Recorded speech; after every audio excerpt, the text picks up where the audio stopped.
graça e a paz do Senhor a todos. Amém. Convido a igreja a abrir sua Bíblia no capítulo 5 de Atos dos Apóstolos. Nós vamos ler um texto que mostra uma oposição à palavra de Deus, uma oposição à pregação da palavra e à atitude dos apóstolos de Cristo em relação a isso. Depois pretendemos trazer uma aplicação relacionada à Reforma Protestante, cujo dia foi comemorado ontem, 31 de outubro, 503 anos da Reforma. Então, Atos capítulo 5. Nós vamos fazer a leitura dos versículos 17 ao 32 e depois vamos ler do 40 ao 42. Levantando-se, porém, o sumo sacerdote e todos os que estavam com ele, isto é, a seita dos saduceus, tomaram-se de inveja e prenderam os apóstolos e os recolheram à prisão pública. Mas de noite, um anjo do Senhor abriu as portas do cárcere e, conduzindo-os para fora, lhes disse: Ide, e apresentando-vos no templo, dizei ao povo todas as palavras desta vida.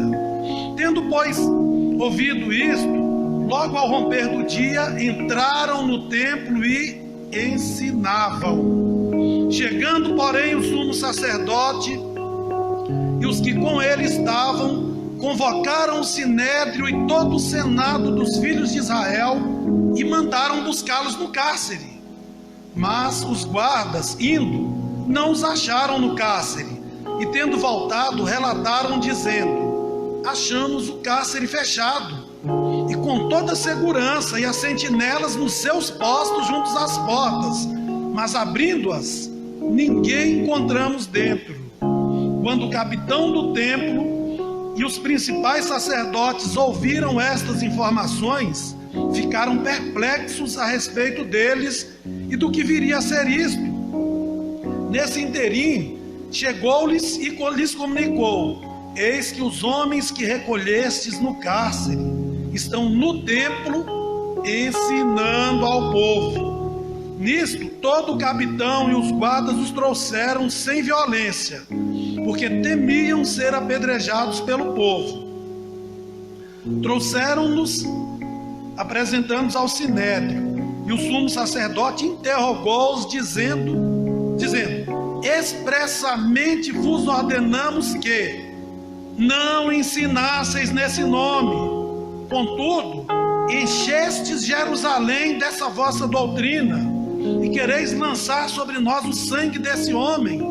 Então Pedro e os demais apóstolos afirmaram: antes importa obedecer a Deus do que aos homens. O Deus de nosso Pai ressuscitou a Jesus, a quem vós matastes, pendurando-o no madeiro. Deus, porém, com a sua destra o exaltou a príncipe e salvador, a fim de conceder a Israel arrependimento e a remissão dos pecados. Ora, nós somos testemunhas desses fatos, e bem assim o Espírito Santo que Deus outorgou aos que lhe obedecem. Agora versículos 40 ao 42. Versículo 40. Chamando os apóstolos, açoitaram-nos e ordenando-lhes que não falassem em nome de Jesus, e os soltaram. E eles se retiraram do sinédrio, regozijando-se por terem sido considerados dignos de sofrer afrontas nesse nome. E todos os dias no templo e de casa em casa não cessavam de ensinar e pregar Jesus, o Cristo. Amém? A igreja pode tomar o seu assento. Irmãos, esse texto que nós lemos faz parte do livro dos Atos dos Apóstolos, que é também chamado, ou pode ser chamado, de Atos do Espírito Santo. É um livro onde nós vemos uma ação plena, uma ação maravilhosíssima do Espírito Santo de Deus na igreja do Senhor Jesus. Jesus, um pouco antes de sua morte e ressurreição, ele tinha dito aos discípulos que ele enviaria o Espírito Santo Consolador sobre os discípulos. Em Atos capítulo 1, versículo 8, é dito que foi Jesus que disse também, relacionando-se ao Espírito Santo, ele falou dessa forma: mas recebereis poder ao descer sobre vós o Espírito Santo, e ser-me-eis testemunhas tanto em Jerusalém, como em toda a Judéia e Samaria e até os confins da terra. Quer dizer que Jesus fez uma promessa aos seus discípulos, que derramaria sobre eles o Espírito Santo. Em função de terem o Espírito Santo, eles teriam poder de testemunho. E esse testemunho é justamente anunciar o nome de Jesus, começando nos povoados onde eles estavam. Essa pregação se expandiria por toda Jerusalém, todo Israel. E depois ele diz aqui, ele coloca a palavra aqui também, Samaria, porque Samaria era um povo que não era querido dos judeus, mas ele está dizendo que o evangelho de Cristo os alcançaria também. E depois Jesus diz que o evangelho do Senhor alcançaria os confins da terra. Então, em Atos 2, os discípulos foram cheios do Espírito Santo. Hoje, todo aquele que crê em Jesus, que o recebeu como Senhor e Salvador, tem o Espírito Santo de Deus habitando dentro de si. Então, os discípulos, tendo o Espírito Santo, logicamente tinham poder para pregar o evangelho do Senhor. Então, no decorrer de Atos 2, nós vemos toda uma ação, uma explicação desse mover do Espírito Santo na igreja. E depois disso, irmãos, nós vemos inúmeras conversões. Pedro anuncia a palavra de Deus, 3.000 homens se convertem ao Senhor. Depois esse número de homens se expande para 5.000 pessoas. A Bíblia diz que por causa dessa ação do Espírito Santo, por causa da pregação da palavra, os apóstolos perseveravam na doutrina. Isso aqui está em Atos 2,42. Ou seja, eles perseveravam na doutrina, no ensino da palavra, na comunhão, nas orações, no partir do pão. A Bíblia diz que eles louvavam ao Senhor. No versículo Atos 2,42 é dito que eles continuamente louvavam ao Senhor, e o Senhor acrescentava dia a dia aqueles que iam sendo salvos. Ou seja, os discípulos estavam cheios do Espírito Santo. Eles permaneciam na palavra de Deus, não se desviavam da verdade da palavra de Deus, nem para a direita nem para a esquerda. Se mantinham em comunhão uns com outros, pois essa é a vontade de Deus para a sua igreja. Então, irmãos, era uma coisa muito linda que acontecia. E junto com isso, à medida que eles iam pregando o evangelho, milagres iam acontecendo. Jesus, lá no capítulo 16 de Marcos, ele diz: ide por todo mundo e pregai o evangelho. Quem crer e for batizado será salvo. Quem não crer será condenado. E estes sinais seguirão aos que crerem. Aí ele fala de curas, de milagres, fala coisas lindas alinhadas.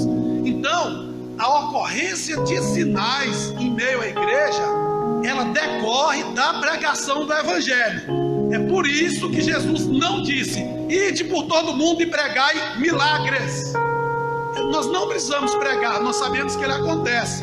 E sabe por que não? Porque como igreja do Senhor, como Jesus disse, nós vamos onde quer que o Senhor nos envie e nós pregamos o evangelho. Jesus disse: ide por todo mundo e pregai o evangelho. Enquanto o evangelho é pregado, você está ministrando a palavra do Senhor, Jesus pode fazer sinais, Jesus pode curar o cego, pode levantar o paralítico, pode curar o canceroso, pode fazer coisas maravilhosíssimas, mas em decorrência da pregação do evangelho. Porque quando o evangelho é pregado autenticamente e o Senhor faz esses sinais, o Senhor está mostrando que a palavra dele é verdadeira, que nós não cremos em conto de fadas, nós não cremos em contos da carochinha, nós cremos num Deus que é vivo e que é poderoso. E tudo isso então acontecia na igreja primitiva, e nós cremos que continua acontecendo hoje, porque o nosso Deus não mudou. O nosso Deus é o mesmo de ontem, de hoje e de eternamente. Então aqui, irmãos, antecedendo ao texto que nós lemos, de novo, aqui no capítulo 3 de Atos, ele fala da cura de um coxo, depois fala do discurso de Pedro, depois das conversões, e quando chega no capítulo 5, nós vemos Ananias e Safira sendo tentados, tentando enganar o Espírito Santo, receberam o juízo de Deus. E depois, a partir do versículo 12 do capítulo 5, nós vemos mais sinais e prodígios acontecendo em meio ao povo de Deus. Atos 5,12 diz assim: muitos sinais e prodígios eram feitos entre o povo pelas mãos dos apóstolos, e costumavam todos reunir-se de comum acordo no pórtico de Salomão. Enfim, ele vai seguindo, no versículo 14, diz: e crescia mais e mais a multidão dos crentes, tanto homens quanto mulheres agregados ao Senhor. Então os discípulos, como eu falei antes, tinham o Espírito Santo, que consegue de poder para testemunhar de Cristo, para testemunhar do Evangelho. Em meio a essa pregação do Evangelho, o Senhor estava fazendo sinais. Tanto é que a palavra que diz que até quando Pedro passava, onde a sombra dele passava, havia curas, né? Era um negócio fantástico, algo maravilhoso que Deus fazia. No final, irmãos, no versículo 16 ele diz: e afluía também muita gente das cidades vizinhas a Jerusalém, levando doentes e atormentados de espíritos imundos, e todos eram curados. Isso é muito lindo, uma coisa maravilhosa. Só que, em função dessa pregação do Evangelho, como nós lemos agora no capítulo 5, a partir do versículo 12, os sacerdotes da época se encheram de inveja.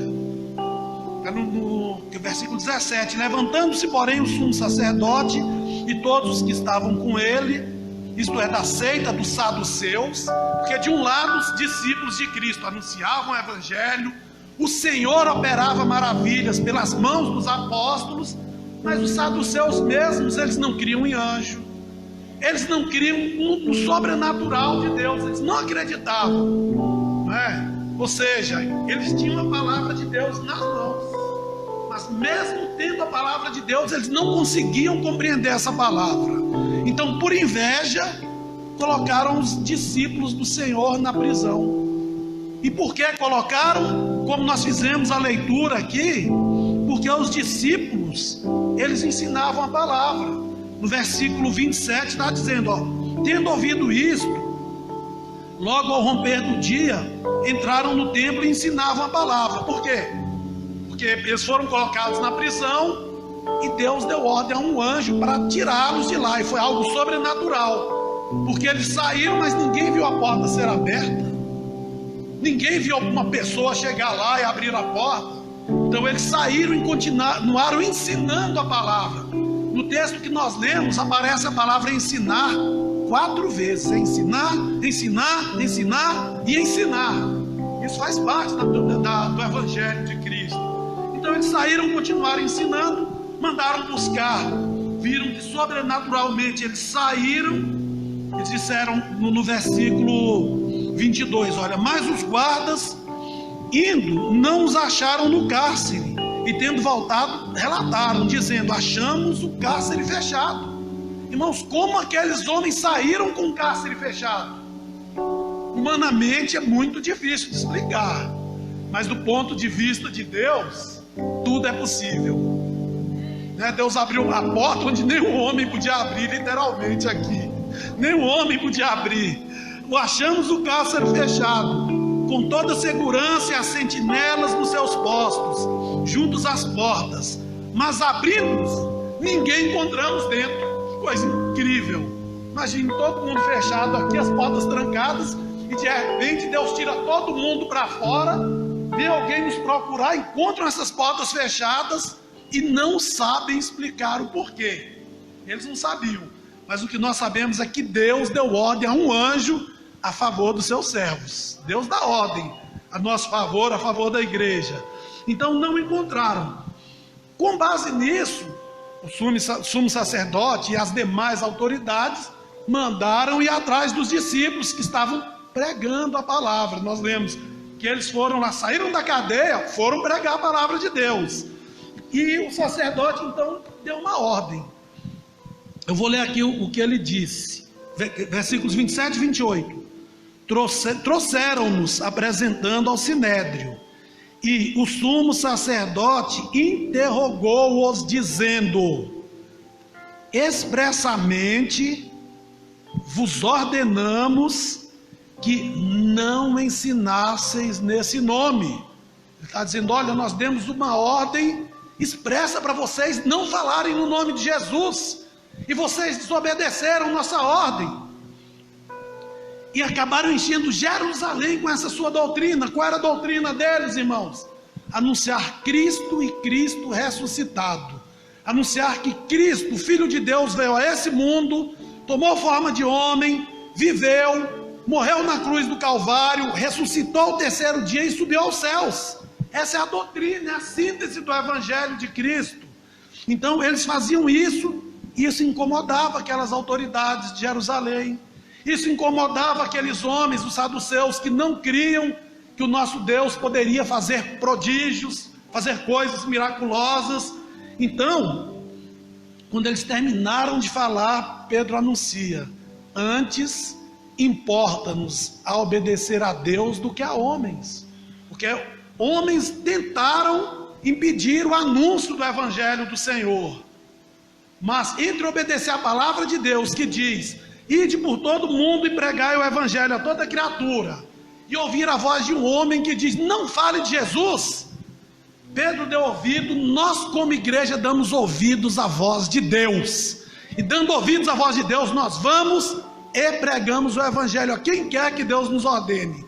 Então Pedro, de uma forma muito ousada, fala de novo aquilo que eles não queriam ouvir. No versículo 30, o Deus de nossos pais ressuscitou a Jesus. Meus irmãos, isso ia incomodar demais os saduceus, porque eles não criam em ressurreição. A quem vós matastes. Pedro olha para eles então de uma forma intrépida e está dizendo: vocês são assassinos. Depois disso, pendurando no madeiro. Deus, porém, com sua destra, o exaltou a príncipe e salvador. Ele está dizendo: não adiantou nada vocês terem matado o Filho de Deus, pois ele, sendo Deus, ele retomou a própria vida. Jesus tinha dito que ele morreria e ele daria a própria vida, e ele mesmo a retomaria, a fim de conceder a Israel o arrependimento e remissão de pecados. É a síntese do Evangelho, como eu já disse. Jesus veio a este mundo para morrer em lugar dos pecadores, do qual eu sou o principal, disse o apóstolo Paulo. Então ele veio para perdoar os nossos pecados. O perdão de pecados, irmãos, a obtenção da liberdade da culpa diante de Deus, e dessa forma ter o direito de acessar aos céus, só vem de uma forma: por meio da crença em Jesus como único Senhor e Salvador. Não tem outro caminho além de Jesus. É por isso que ele disse: eu sou o caminho, a verdade e a vida. Ninguém vem ao Pai senão por mim. Jesus também nos mostra que só Ele pode interceder junto ao Pai por nós. A Bíblia diz que o Espírito Santo de Deus intercede por nós com gemidos inexprimíveis. Tudo isso por quê? Porque Cristo morreu na cruz, Cristo ressuscitou, Cristo subiu aos céus e Cristo está vivo. Ainda hoje, nesse momento, Ele está vivo nos céus, mas ao mesmo tempo, como Ele é Deus e Deus é onipresente, Ele está presente aqui e agora. Então, Pedro diz isto, e chega ao final desse capítulo, no versículo 40, porque no meio disso tem um parêntese, que foi uma palavra de um homem chamado Gamaliel, que deu uma orientação àqueles homens, dizendo: se esses homens são de Deus, vai prosperar, mas se não é de Deus, outros se levantaram e logo acabou. Então eles deram ouvidos ao conselho de Gamaliel, e no versículo 40 diz: chamaram os apóstolos, porque estavam pregando a palavra de Deus, porque falaram da vida, morte, ressurreição e promessa de salvação, de perdão de pecados por Jesus. Eles os chamam, depois os açoitam, quer dizer que são tirados. Para de pregar um pouco aí, vão lá, dão uma surra neles, e os açoites arrancavam pedaços de carne das pessoas que os recebiam. Era algo extremamente dolorido, causava um sofrimento terrível na carne da pessoa. Depois disso, ordenaram de novo, irmãos. Eles não pediram, está no texto aqui, ordenando-lhes. Versículo 40, chamando os apóstolos, açoitaram-nos, ordenando-lhes que não falassem no nome de Jesus.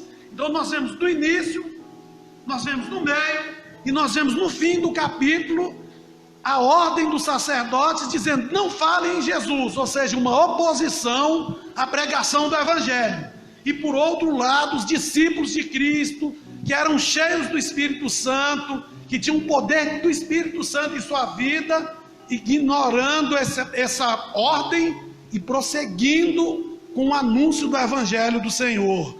Então, eles saem. No versículo 41 diz: e eles se retiraram do sinédrio, regozijando-se. Engraçado, eles não terminaram de levar uma surra de açoite. Eles saíram alegres, saíram regozijando-se por terem sido considerados dignos de sofrer afrontas por causa desse nome, ou seja, de serem afrontados por causa do nome de Jesus. E todos os dias no templo, de casa em casa, não cessavam de ensinar e de pregar Jesus, o Cristo. Ou seja, não adiantou aqueles homens falarem, eles deram ouvidos à voz de Deus e pregaram o Evangelho. Então, irmãos, esta é uma síntese do que acontecia na igreja e do que aconteceu na igreja primitiva, mas também é uma síntese do que aconteceu na igreja em meio à história, porque durante os 3 primeiros séculos da história da igreja, ela passou por inúmeras perseguições. Inúmeros cristãos foram decapitados, ou seja, cortaram o pescoço de cristãos. Outros foram crucificados também. Outros foram queimados vivos.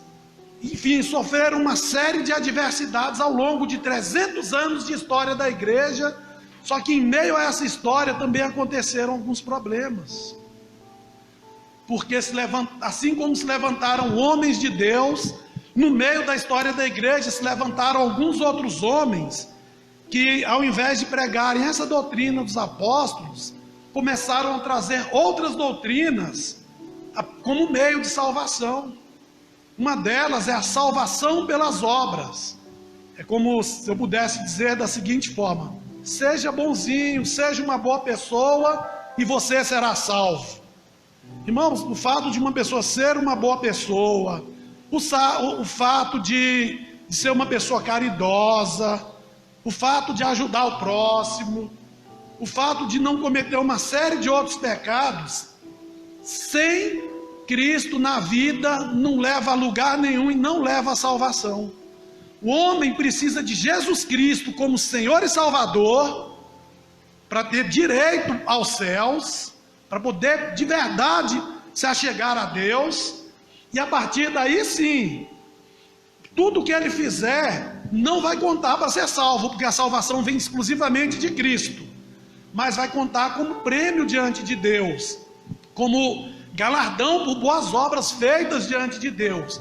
O que eu quero dizer aqui: obras não salvam, só quem salva é Jesus Cristo. Ele é Senhor e Salvador.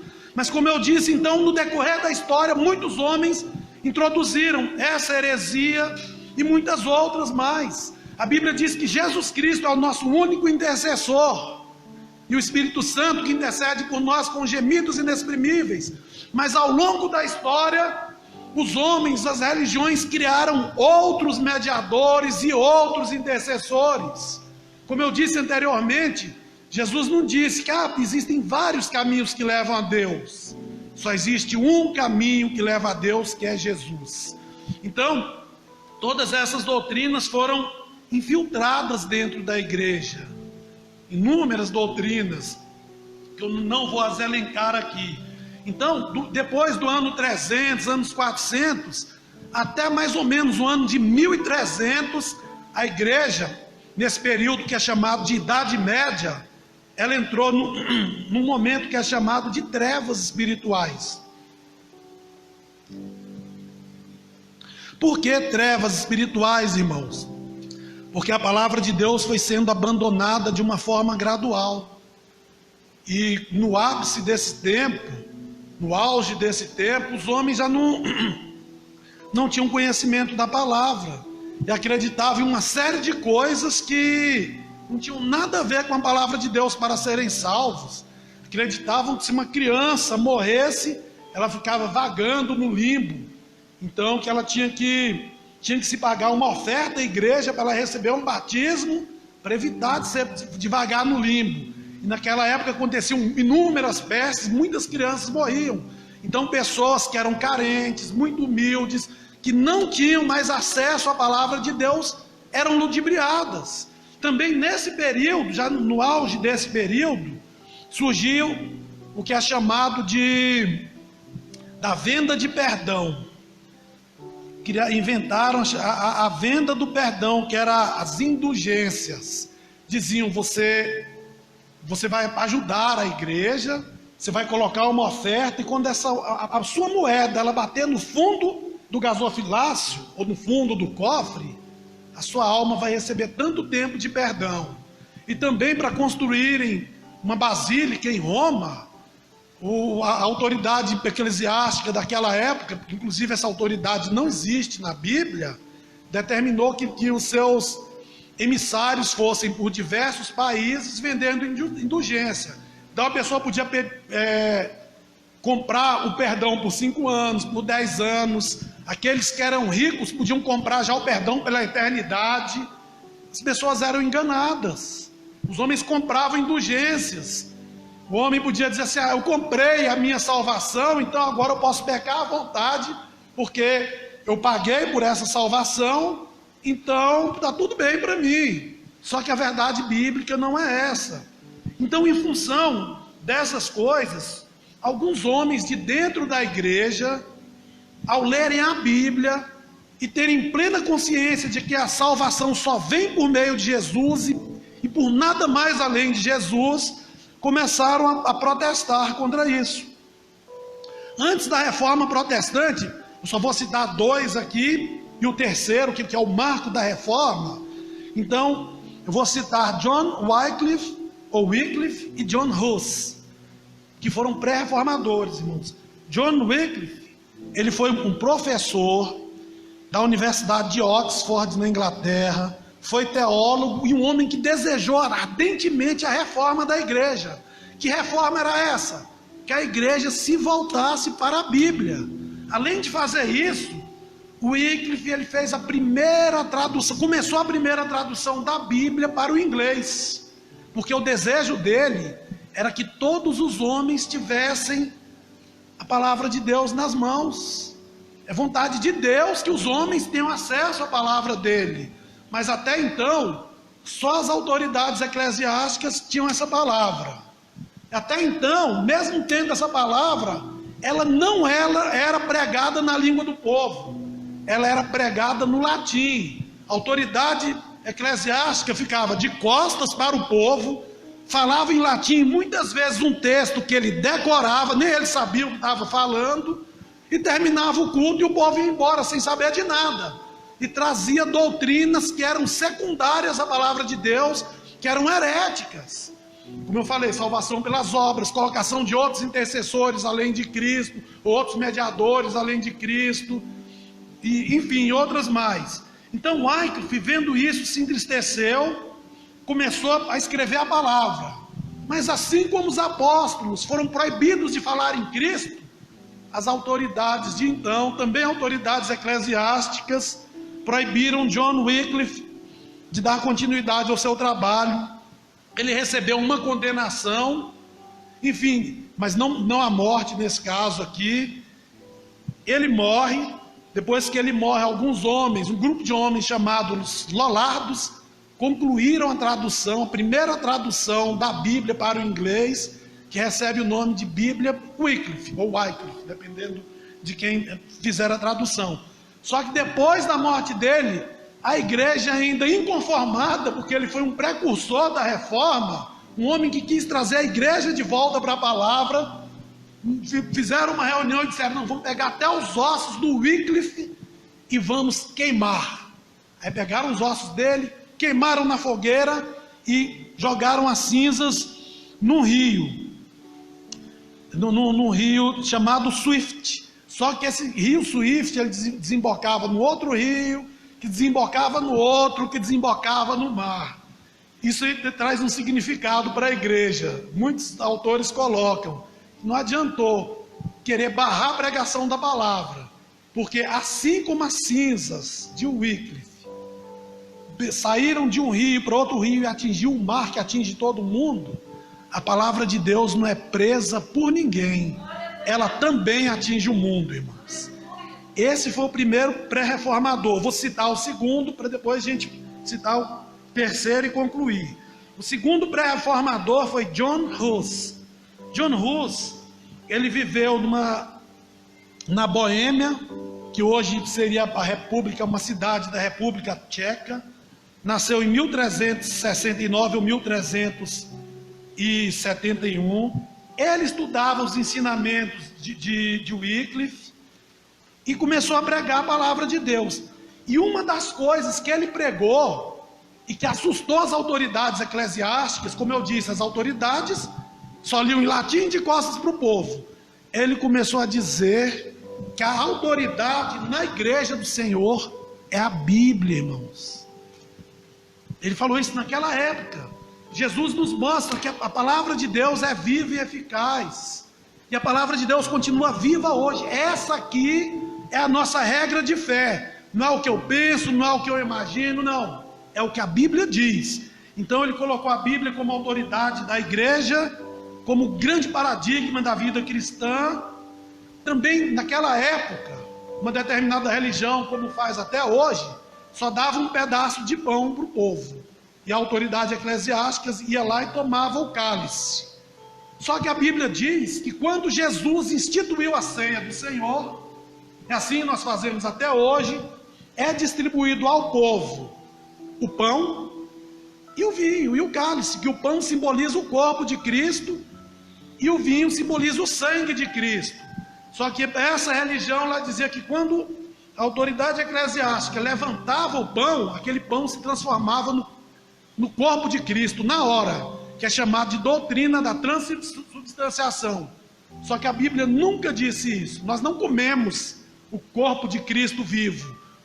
O pão e o vinho são símbolos do corpo e do sangue de Jesus que foi derramado por nós. Só que quando Wycliffe ele fez esse anúncio baseado na Bíblia, as autoridades eclesiásticas disseram: Cliff é um herege. Ou Cliff não, John Hus é um herege. E mandaram que ele se retratasse. Só que ele não se retratou.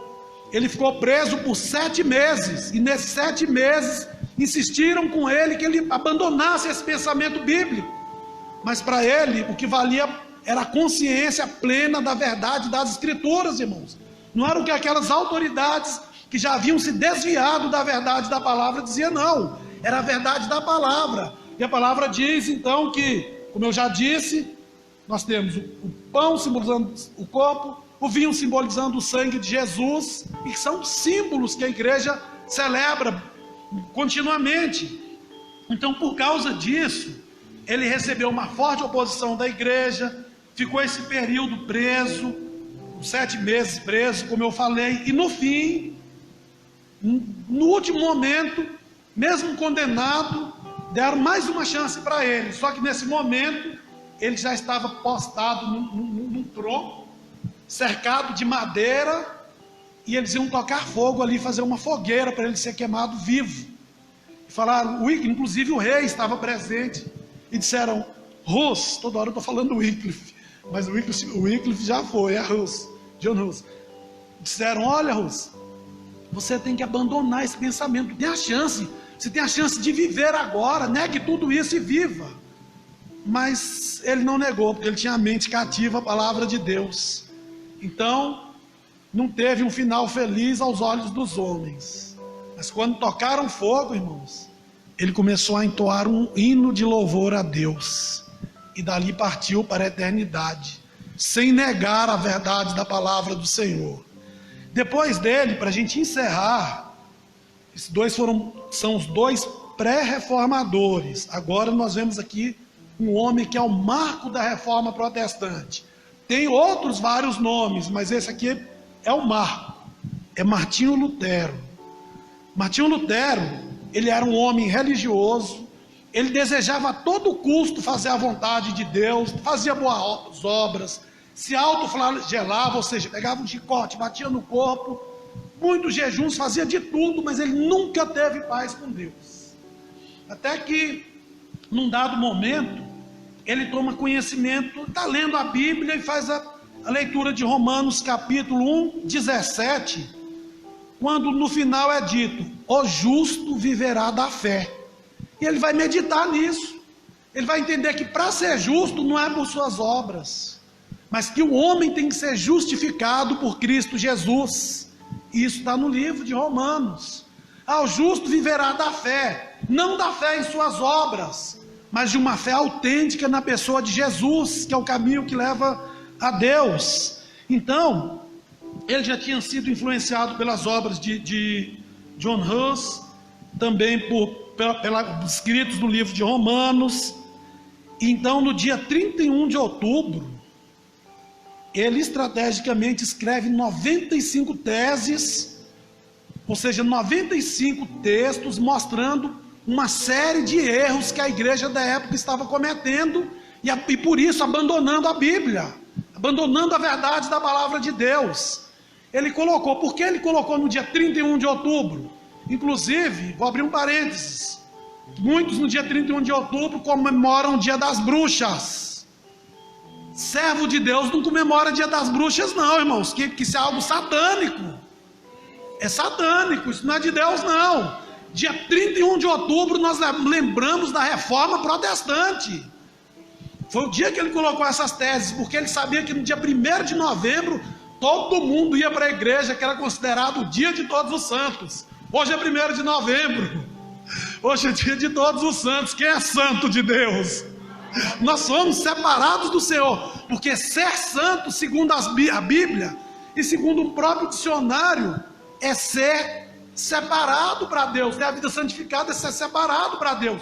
Mas como ele sabia que todo mundo ia para a igreja nesse dia, na véspera ele colocou as 95 teses no local onde vários documentos eram lidos, e isso causou um reboliço.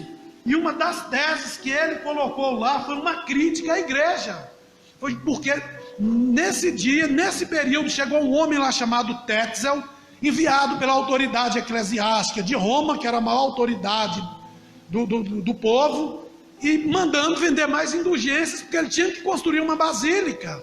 Ele ficou muito triste, muito indignado com aquilo, porque ele sabia que a salvação, que o perdão não era vendido, que o perdão não era alcançado por obras humanas, que o perdão é só alcançado mediante o precioso sangue de Jesus. Então, irmãos, ele, nessa indignação, numa de suas 95 teses, ele coloca que o indivíduo só obtém a salvação mediante a fé, e não pelos seus atos. Só que quem tem fé autêntica em Cristo pode ter bons atos diante de Deus, mas só ter bons atos e não crer em Jesus como Senhor e Salvador não serve para nada. Então foi uma das teses que ele escreveu. O que aconteceu? Ele, de novo, recebe, como todos os outros pré-reformadores, como os apóstolos, ele é perseguido pela igreja. Em meio a isso, ele visitou a cidade de Roma e lá descobriu que existia uma série de coisas terríveis entre as autoridades eclesiásticas e também no meio em que ele vivia, tanto cobiça, venda de cargos, prostituição e muitas outras mais. E inconformado então com isso, ele faz essas teses, só que ao mesmo tempo a igreja o exclui, porque ele era um incômodo para a igreja de então, porque a igreja, como eu falei, criou um sistema de salvação, só que divorciado da Bíblia. E Lutero agora, como reformador, ele diz: não, nós temos um Deus que enviou seu Filho Jesus Cristo, que subiu aos céus, que enviou o Espírito Santo para a igreja, que dá poder para pregar o Evangelho, e o Evangelho está nas Escrituras, irmãos. Então quem tem o Evangelho, quem tem o Espírito Santo, ele se firma nas Escrituras. Então, em função disso, ele continuou a fazer uma tradução da Bíblia para a língua alemã, mesmo em meio à perseguição, e a partir de então, são estabelecidos 5 pontos, que eu vou encerrar agora, que são chamados 5 pontos da reforma. São chamados os 5 solas da reforma, que é sola fide, sola scriptura, solus Christus, sola gratia, soli Deo gloria. Ou seja, só a fé. Para chegar a Deus é por meio da fé, e a fé é uma confiança dirigida na pessoa do Senhor. Sola Escritura, ele está dizendo que não tem nada mais além da Bíblia. Tudo que o homem precisa saber já está aqui na Bíblia. Só o homem lê a Bíblia por inteiro, não textos isolados. Lê os textos inteiros, lê a Bíblia toda. Então é só a fé em Deus, só as Escrituras. Mediador, só Jesus Cristo, não tem outro caminho. Por isso que ele colocou solos Cristos, sola gratia. O homem é salvo não por obras, irmãos, porque o homem nunca vai obter merecimento diante de Deus, porque a Bíblia diz que as obras humanas são como trapos de imundícia diante de Deus. Mas o homem que vem a Cristo de uma forma graciosa, ele recebe a salvação. A graça significa favor imerecido. O homem não merece, mas porque o homem crê em Jesus, Deus dá de graça para ele. Então, se o homem quer ser salvo, basta crer em Cristo, que ele recebe a salvação gratuitamente. E por fim, só lhe deu glória, ou seja, glória somente a Deus, irmãos. Nós como igreja glorificamos somente ao nosso Senhor. E por fim, para mostrar de onde vem isso, eu convido a igreja a fazermos a leitura de Efésios capítulo 2, versículos 8 e 9, e a gente encerra. Efésios capítulo 2, versículos 8 e 9, que é dito da seguinte maneira, prestem muita atenção, ou leiam, acompanhem na sua Bíblia, porque esses textos que eu vou ler aqui é a síntese de tudo que eu falei agora. Porque pela graça sois salvos, mediante a fé, e isto não vem de vós, é dom de Deus. Dom é presente, é um presente de Deus, e não de obras, está escrito aqui na Bíblia, e não de obras, para que ninguém se glorie, porque toda a glória, como eu falei, ela pertence a Deus. Então, se o homem quer ser salvo, é graça, é favor imerecido, por uma fé dirigida à pessoa de Jesus Cristo. Não é algo que vem de nós, é um presente que Deus tem para todos, e não vem de obras, não são as obras que salvam, como o sistema religioso que eu falei, que foi implantado. Eu não citei nada, eu não citei um centésimo aqui desse sistema religioso, eu trouxe só noções gerais para a igreja, irmãos. Então, que hoje, que nesse momento nós como igreja nos lembremos da pessoa de Cristo que foi perseguido, lembremos dos apóstolos que foram perseguidos, lembremos que homens, que Deus levantou homens para traduzir a Bíblia, para trazer a igreja de volta à palavra de Deus. Nós lembremos disso, que nós possamos nos lembrar que nós temos o Espírito Santo de Deus, que nos dá graça e poder para perseverarmos na doutrina bíblica, que nós não venhamos nos desviar nem para a direita nem para a esquerda, que permaneçamos no Senhor. Então, que a igreja continue buscando constantemente uma reforma, uma volta à palavra de Deus. E, diferentemente da igreja medieval, que não tinha acesso ao corpo e sangue de Cristo, e que ouvia a palavra de Deus citada de costas, nós podemos receber a palavra de Deus frente a frente, e podemos participar do corpo e do sangue de Jesus, como é dito nas Escrituras. Agradeço a oportunidade, que Deus abençoe toda a igreja do Senhor. Aleluia! Ao único que é digno, canta igreja, de receber, fique em pé, a honra e a